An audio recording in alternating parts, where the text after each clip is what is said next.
For my second um, status report, I decided to go a similar but a little bit different from my first one. My first one was about social media's impact on the environment, and I still included a lot of that here, but it's a little more specifically directed towards the ocean, and specifically, I addressed a recent Netflix documentary that I watched. It just came out like a month ago, um, and this documentary is called Seas-piracy. It addresses what's the main root of the problem for like the destruction of wildlife in our oceans and ecosystems that live in our oceans. And basically, it's about a man named Ali, and he really cares about the ocean. He really wants to figure out what he can do as a person to save the oceans any way he can. And he basically goes about it by traveling the world and seeing the first hand of what really is a problem. And at the beginning, he automatically thinks that maybe like the plastic in the ocean is like really one of the worst things for the ocean. And he basically addresses how the whole media and social media and everyone like that's looking into these problems are kind of focusing just on one single like part of it, and that's through plastics. And obviously plastic in the Pacific garbage patch is really terrible, and it is swallowed by animals, and that's how they can ingest these like microplastics, and it can destroy entire species. But what he found out that a lot of people do not discuss is that the real issue about like 50% of trash in the ocean is fishing debris, like nets and whatnot, stuff like that. And that's like something that's not addressed at all by most people. And no, so he further digs into this problem of fishing, and what he covers as far more he goes on is that the single most devastating thing to our oceans today is the fishing industry, and overfishing specifically.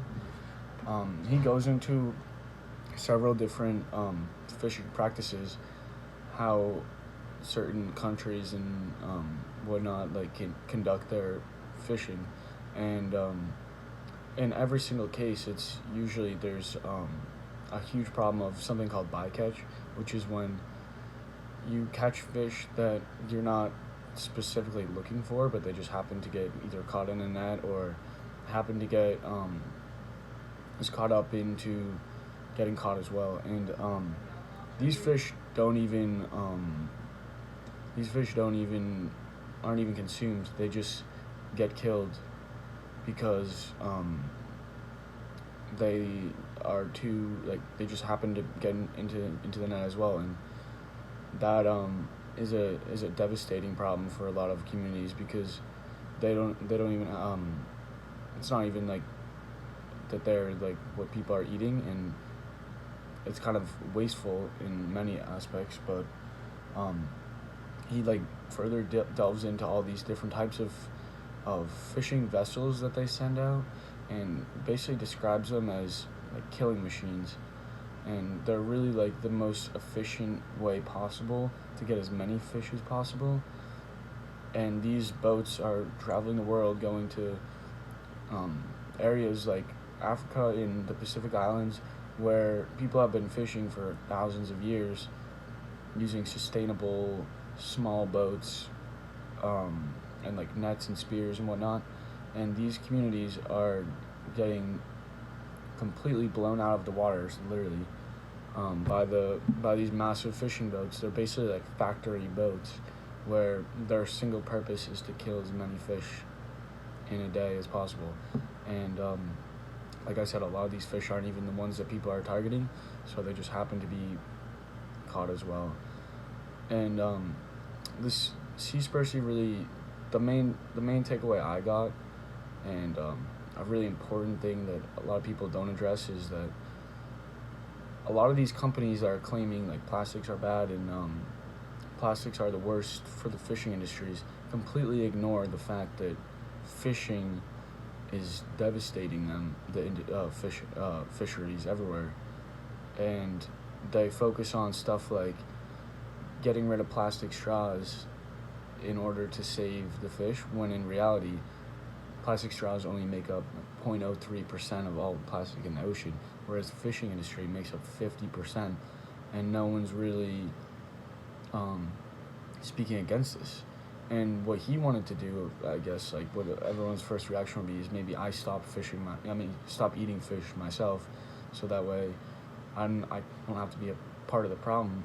But what he found out is that a lot of these fishing boats are funded by government subsidies. So even if you do not eat fish, your tax dollars still go to the fishing industry, and there has to be real legislative change in order for like our oceans to be saved.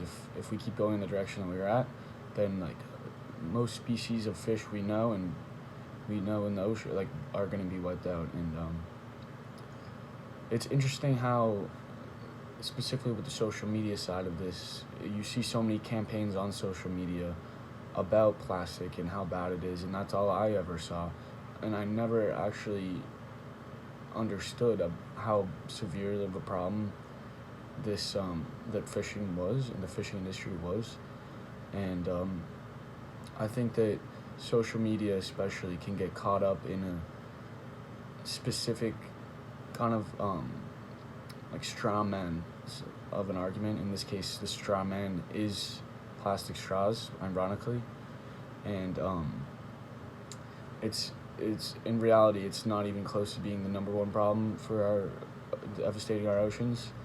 So I don't know. I think social media can sometimes be deceiving, and I guess the moral of his story and the moral of the documentary and my paper would be to dig deeper into research, not just take social media campaigns as like the single truth, because a lot of them are funded by companies that want to sell you things like metal straws, and a lot of them will ignore the real problem just so they can make money for themselves. And that's my stats report. I hope you like it, and thank you very much.